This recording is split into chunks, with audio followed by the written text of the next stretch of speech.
Welcome back to another episode of TCS Forestry Management Services with Scott Swain. Today, we're going to be looking at what it takes to start a business and how to effectively run that business. So stay tuned.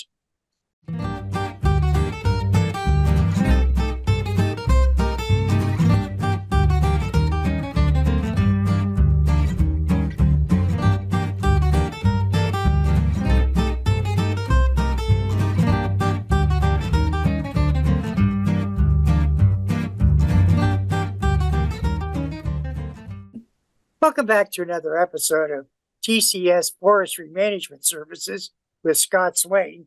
Today, we're going to be looking at starting a business. You know, Scott, you've been involved in business for many, many years. And it's something that probably came very easy to you. Do you think? Starting a business comes easy to nobody. The entrepreneurial side of it is harder than if you buy a franchise. If you buy a franchise, the franchise parent company will help you walk through the steps and give you a plan and a road to follow. If you're an entrepreneur and you're just starting a business because you had a great idea, or you had a hobby, or you thought you could turn into a business, it's different. It's a lot different because you don't have a game plan to follow. You're making it up as you go, per se. Starting a business, I would think that the only thing you really need is money. And, money to buy whatever goods and services, tools that you might need. And I would think that many banks are willing to give you money because they know you'll be successful as a business owner. 8 out of 10 new companies fail within the first 3 years. 7 out of 10 fail within the first 10 years. So no, it's not a guaranteed. I watch people that have a good idea, that are good at what they do, whether it's making cookies or cooking chicken or whatever, and they don't understand. They're good at that, but they don't understand the principles behind actually running a business. And no, the bank, any bank, whether it's a large bank or a small bank or any bank, wants to know that they're going to get their money back. And the easiest way for them to know they're going to get their money back is so they can have a principle behind that, whether it is the buildings or stock that you're buying, whether it is your personal finances, whether it is your grandfather's check. They have to know with a reasonable certainty that they're going to be able to get their money back. And that's the biggest hurdle for most people starting a small business. Many financial institutions won't really give you a loan for a new business until you've been actually involved in that business for at least 6 months. And there's a problem there. You know, if you wanted to start a business but you don't have any cash, how can you operate for 6 months? I mean, that's a real thing. And you have to be able to show that there is a need and a want for the product or service that you're providing, which means doing it on a small scale to begin with, mostly, if you're an entrepreneur. If you're doing a franchise, the parent company will most likely, if you can come up with, and it's a different number for all the different franchise out there, but anywhere from 10 to 20% of the money, they will finance the rest of it, and then they will show you how to run the business the way they want it run. Now that's a small business owner. That's great, and and it takes a lot of work. That's not an entrepreneur. That's not somebody that's making this up literally as they go. If you're an entrepreneur, you literally have to convince the bank or the savings and loan or whoever you're getting your money from, whether it's your uncle or granddad or whoever, that the service that you're providing or the product that you're selling will be purchased by the public, and that it will be purchased on an ongoing basis. Because if you don't have a recurring accounts, then you're just there. You got to have the recurring accounts, whether it's selling to different customers or selling to the same customer at the same time.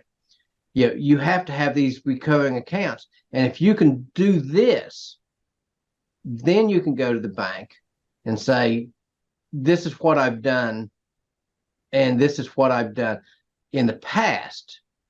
This is what I think we can do in the future. I need money to expand this so that we can sell more product, sell more service, to get a bigger growth and a bigger step into the marketplace. So if I hear you correctly, you're talking about putting together a business plan. What is it usually comprised of, a business plan? The business plan will consist of what you're going to do, how you're going to do it, who's going to do it, where you're going to do it at, and who you're going to sell it to. Now, it's a lot more complicated than that, but that's the basic gist of it. You have to be able to explain those things, and each of those things have to be broken down into a multitude of different layers to get a real definitive business plan going, so that the bank would be happy, or whatever lending institution you're using would be happy. The banks or lending institution, or if you're going through a lending institution, they'll want your financial statements, your tax returns, your values and your worth, your balance sheet, as it would be, that you have the money behind you or the assets behind you to make this adventure, and that they are protected in their venture to pay you. I know that some individuals, when they go to the bank asking for a loan, that sometimes the bank is looking at their personal property, like their house. And be quite frank with you, Scott, a lot of individuals don't want to put their houses up for this business venture. And that, if my house is worth $250,000 and I only want to borrow $50,000, that's not fair. And that's one of the things that keeps a lot of the people out of opening a business. If you have the dream and you have the want to, the question is, what will you do to see it succeed? The bank's going to want collateral to help you get the assets you need and help you expand your business. At the same time, you're going to have to put up some of the assets you own, whether it's your house or property you own or whatever, so that they will feel comfortable. Marketing and advertisement is very expensive. You can waste a lot of money on marketing and advertisement. Marketing and advertising comes down to, one, what are you selling? And two, who are you selling it to? If you're selling donuts in the town square, you want to reach the people that come to the town square for lunch or breakfast or whatever, to buy coffee and donuts. Those are the people you want to reach. That is flyers and radio and things of this nature. If you're selling a service that is more broad based, and especially if you're in an industry, whether it is the tree trimming industry, whether it is the cleaning industry, garbage. Most industries have a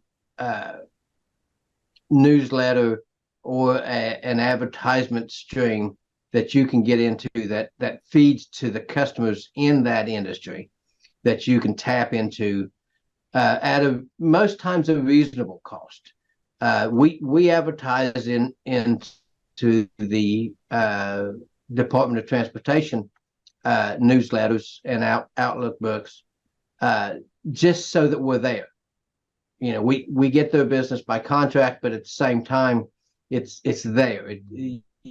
If they look at it through the middle of the day or something, we're there. These are the things you can do. Advertising totally depends upon the area you're trying to serve, whether it's local, whether it's regional, whether it is national. I know that you do a lot of online business. Since you're involved with the government contracting, it wasn't that way at one time. You literally had to put in a sealed bid at an office. Yes. Things of that nature. Now it's sort of streamlined, and I would imagine that with businesses, online presence is extremely important. Well, again, it depends a lot upon what you're selling, but yes, most of the time, with most of, especially the younger people, they live on a phone or a computer.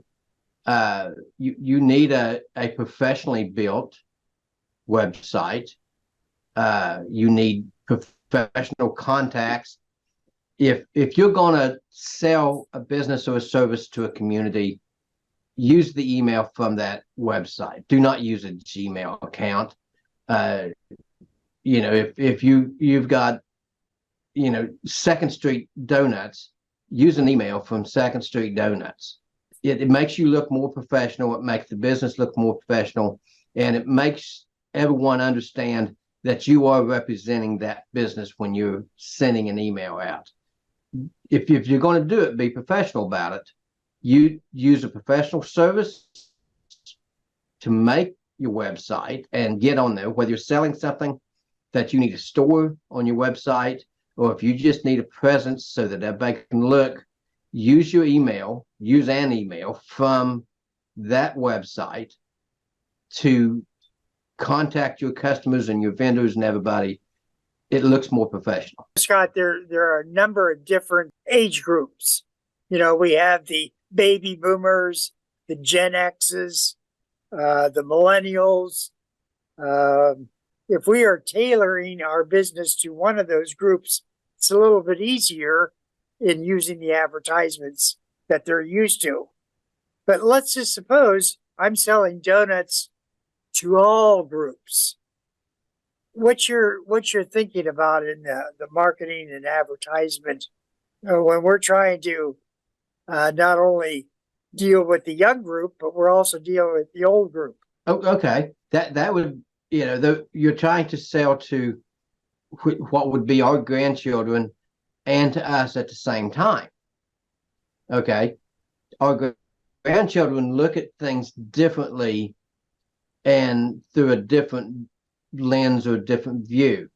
They are on their phones and that, which is direct contact advertising. You and I are more of a pamphlet, a newspaper ad, a radio ad, things of this nature. You have to be able to expand your advertising to reach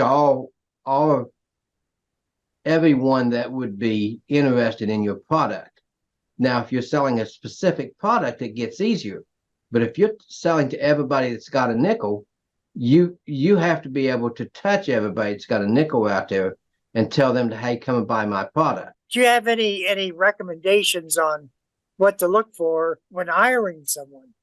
The first thing in hiring somebody is you have to know the position you're hiring for. Are you hiring for day labor? Are you hiring for someone to work on a line to make donuts or whatever? Are you hiring for a manager? You hiring for a bookkeeper? What position are you hiring for? Okay, once you figure out what you're hiring for, then those are the skill sets that you want. Now, if you're hiring for labor, you can train that person.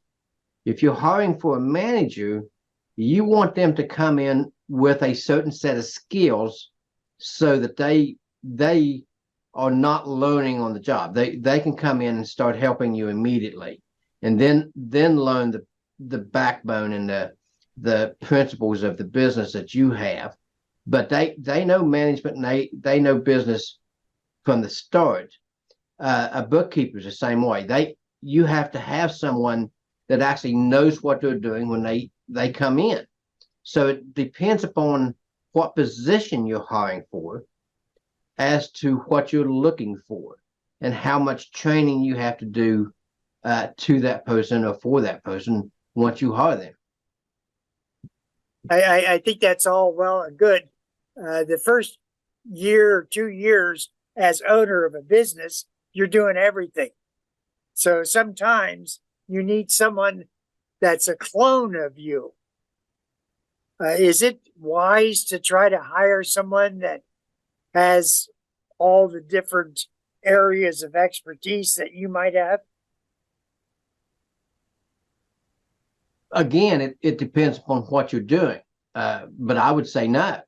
If you're doing it all and you're needing to step back a little bit, my best suggestion would be start taking the weight off the bottom, which would be the manufacturing or the selling or the distribution side of it, so that weight can fall away from you, and then you can do more of the management side.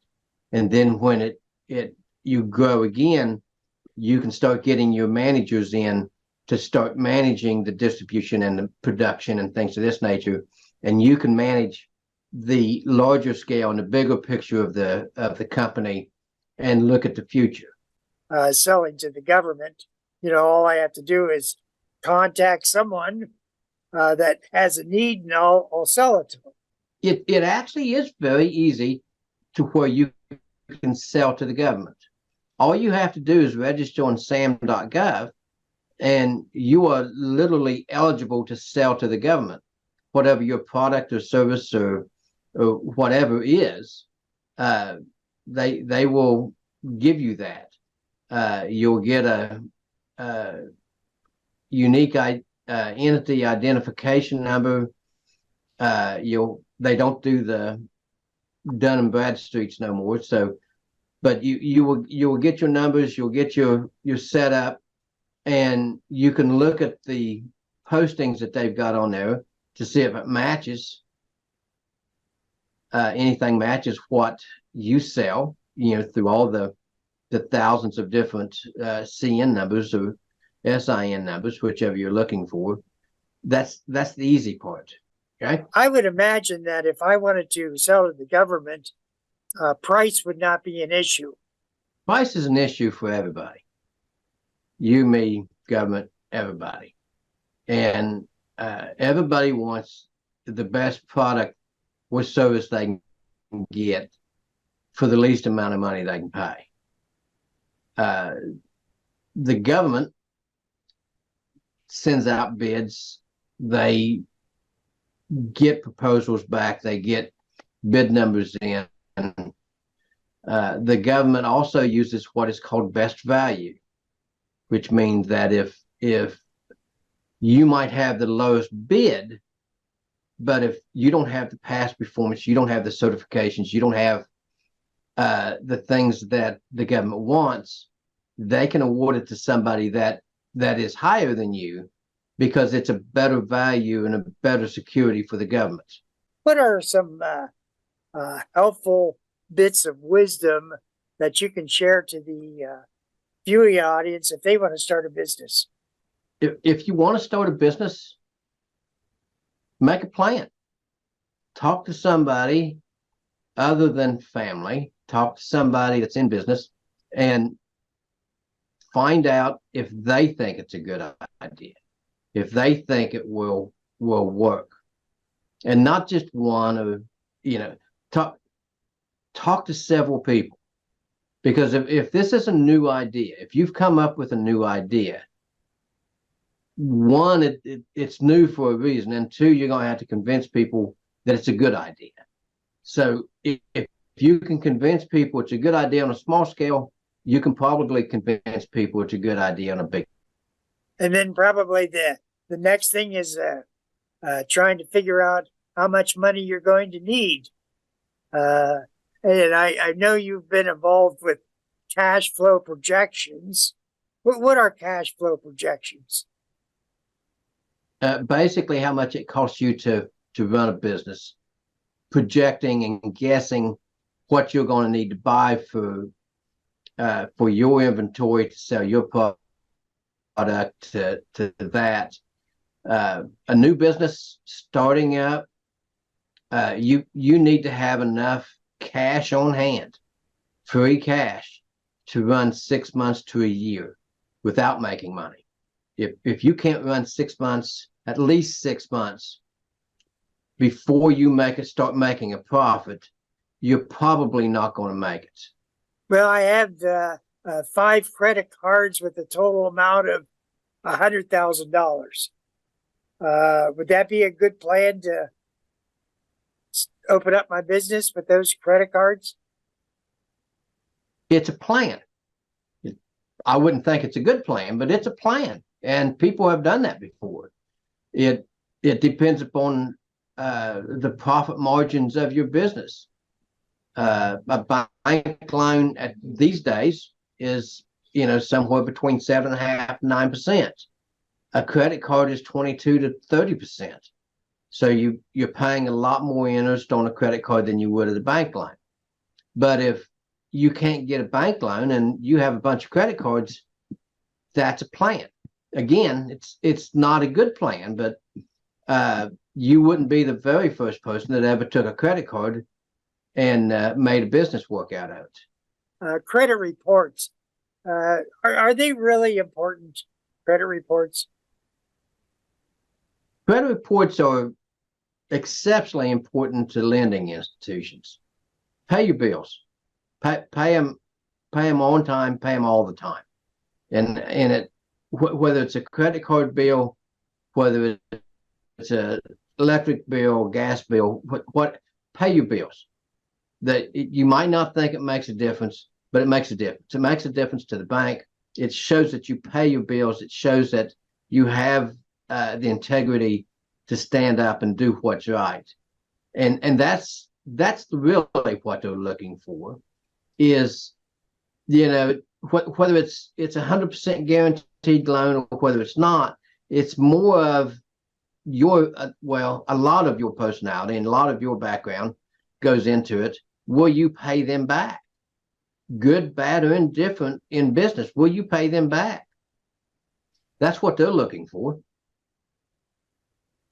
Hey, we're talking with Scott Swain. Scott Swain is the owner of TCS Forestry Management Services. Scott, I really appreciate you coming on and sharing your thoughts about starting up a business and what it takes to run a business. Thank you. It's always my pleasure, Pat. Thank you.